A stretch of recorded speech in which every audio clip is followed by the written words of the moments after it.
Assalamualaikum warahmatullahi wabarakatuh. Perkenalkan, nama saya Nur Lutfia dengan NIM H0523305. Baik, saya akan menjelaskan dua materi mengenai prinsip kurikulum dalam pembelajaran dan komponen tujuan dalam kurikulum pendidikan dan produk pengembangan kurikulum sekolah dasar. Baik, pembahasan pertama mengenai prinsip-prinsip penerapan kurikulum dalam pembelajaran. Pembelajaran merupakan perpaduan antara dua aktivitas, yaitu aktivitas mengajar dan aktivitas belajar. Jadi sekali lagi, pelajaran itu merupakan perpaduan aktivitas mengajar dan belajar. Yang pertama, prinsip aktivitas. Mengajar adalah proses bimbingan pengalaman belajar. Pengalaman itu sendiri hanya mungkin diperoleh jika peserta didik dengan keaktifannya sendiri bereaksi terhadap lingkungannya. Yang kedua, prinsip motivasi. Perubahan-perubahan yang dipelajari biasanya memberi hasil yang baik bila mana orang atau individu mempunyai motivasi untuk melakukannya, dan latihan kadang-kadang menghasilkan perubahan-perubahan yang melibatkan perubahan-perubahan dalam prestasi. Dan yang ketiga, prinsip individualitas. Individu sebagai manusia merupakan orang-orang yang memiliki pribadi atau jiwa sendiri. Tidak ada dua manusia yang sama persis, khususnya jiwa itu menyebabkan individu yang satu berbeda dengan individu yang lainnya. Yang keempat, prinsip lingkungan.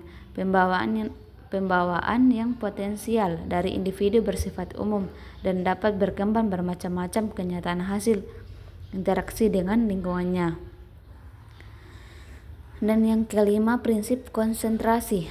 Pada saat proses pembelajaran berlangsung, seharusnya guru berupaya agar peserta didik memusatkan perhatiannya atau konsentrasi. Dan yang keenam, prinsip kebebasan. Pengertian kebebasan mengandung dimensi 3, yaitu self-directedness, yang kedua self-discipline, dan ketiga self-control. Yang ketujuh, prinsip peragaan. Peragaan meliputi semua pekerjaan panca indera yang bertujuan untuk mencapai atau memiliki pengertian pemahaman suatu hal secara lebih tepat dengan menggunakan alat-alat indera. Dan yang kedelapan, prinsip kerja dan persaingan. Kerja sama atau kooperasi merupakan lawan dari persaingan. Dalam kehidupan sehari-hari, kerjasama dengan persaingan sering terlihat di dalam kelas. Yang kesembilan, prinsip apersepsi. Apersepsi adalah suatu penafsiran buah pikiran, yaitu menyatuduakan atau mengasimilasi suatu pengamatan dan pengalaman yang telah dimiliki. Dan yang ke-10, prinsip kolerasi. Kolerasi atau saling berkaitan akan menghasilkan asosiasi atau apersepsi sehingga akan tumbuhnya dan bangkitnya minat belajar pendidik terhadap pembelajaran. Dan yang ke-11, prinsip efisiensi dan efektivitas. Suatu pembelajaran yang baik adalah apabila proses pembelajaran itu menggunakan waktu yang cukup sekaligus dapat sebuah hasil atau pencapaian tujuan instruksional secara lebih tepat dan cermat serta optimal. Yang ke-12, prinsip globalitas. Menurut prinsip globalitas atau integralitas adalah keseluruhan adalah menjadi titik atau awal pembelajaran. Dan yang terakhir, permainan dan hiburan. Para sarjana pendidikan berpandangan bahwa pada dasarnya setiap individu atau peserta didik sangat membutuhkan permainan dan hiburan setelah selesai belajar. Selanjutnya, taksonomi tujuan pembelajaran. Tujuan pembelajaran biasa disebut performance atau objektif. Gerlach dan Evely dalam Waridjan mendefinisikan tujuan pembelajaran sebagai satu deskripsi perubahan tingkah laku atau hasil perbuatan yang memberi petunjuk bahwa suatu proses belajar telah berlangsung. Taksonomi pada dasarnya merupakan usaha pengelompokan yang disusun dan diurut secara berciri-ciri suatu bidang tertentu. Sebagai contoh, taksonomi dalam bidang ilmu fisika menghasilkan pengelompokan benda ke dalam benda cair, benda padat, dan benda gas. Selanjutnya mengenai penerapan pengukuran. Measurement atau pengukuran diartikan sebagai proses untuk menentukan luas atau kuantitas sesuatu. Dengan pengertian lain, pengukuran adalah suatu usaha untuk mengetahui keadaan sesuatu seperti adanya yang dapat dikuantitaskan. Hal ini dapat diperoleh dengan jalan tes atau cara lain. Pengukuran diartikan sebagai kegiatan membandingkan hasil pengamatan dengan kriteria. Taksonomi tersebut oleh Merrill dinamakan Component Display Theory atau CDT. CDT menyatakan bahwa hasil belajar dapat direpresentasikan dengan tujuan belajar atau dengan item tes. Diasumsikan bahwa pada setiap kategori, yaitu kinerja atau isi, terdapat kombinasi dari bentuk presentasi primer atau sekunder yang akan menghasilkan pemahaman yang lebih efektif dan efisien. Jadi kesimpulan, prinsip-prinsip penerapan kurikulum dalam pembelajaran. Kurikulum dapat dirancang dan diterapkan secara efektif untuk meningkatkan kemampuan siswa dan mencetak lulusan yang terbaik. Taksonomi tujuan pembelajaran adalah sebuah kerangka kerja yang digunakan dalam pendidikan untuk mengklarifikasikan tujuan pembelajaran berdasarkan kompleksitasnya.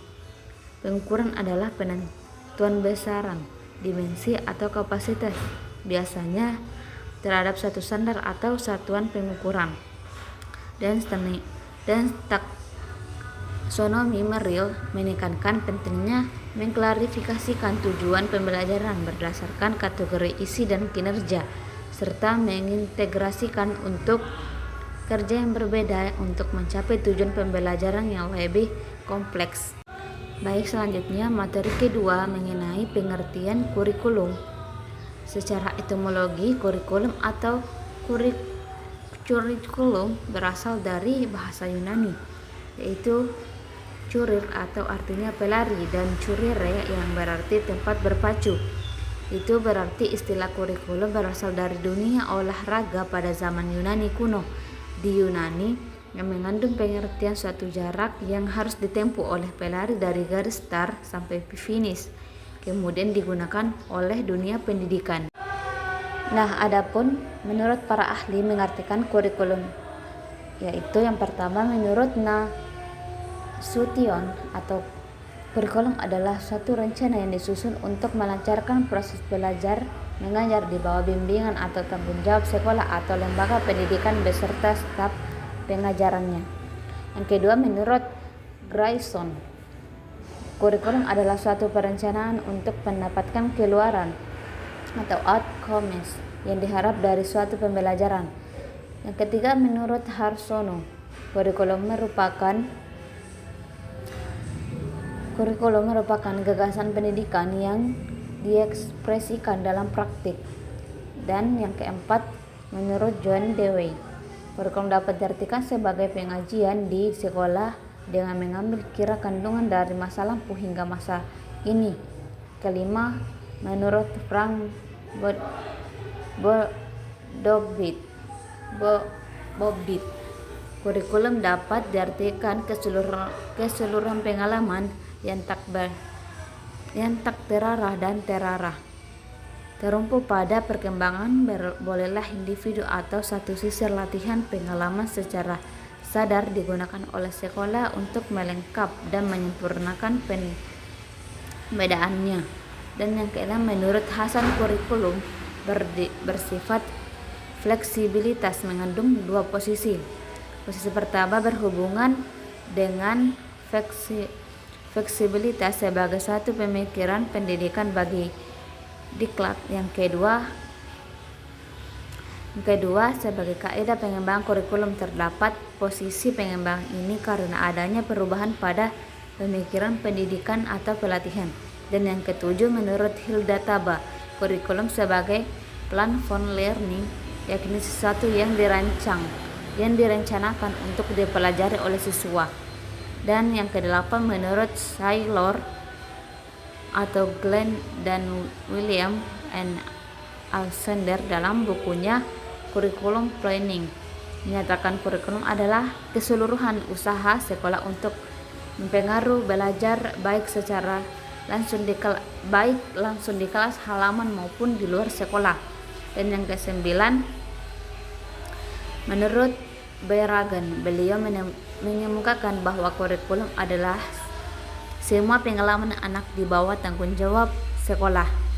Dan yang terakhir, menurut Soedijarto, kurikulum adalah segala pengalaman dan bagian belajar yang direncanakan dan diorganisir untuk diatasi oleh siswa atau mahasiswa untuk mencapai tujuan pendidikan yang telah ditetapkan bagi suatu lembaga pendidikan.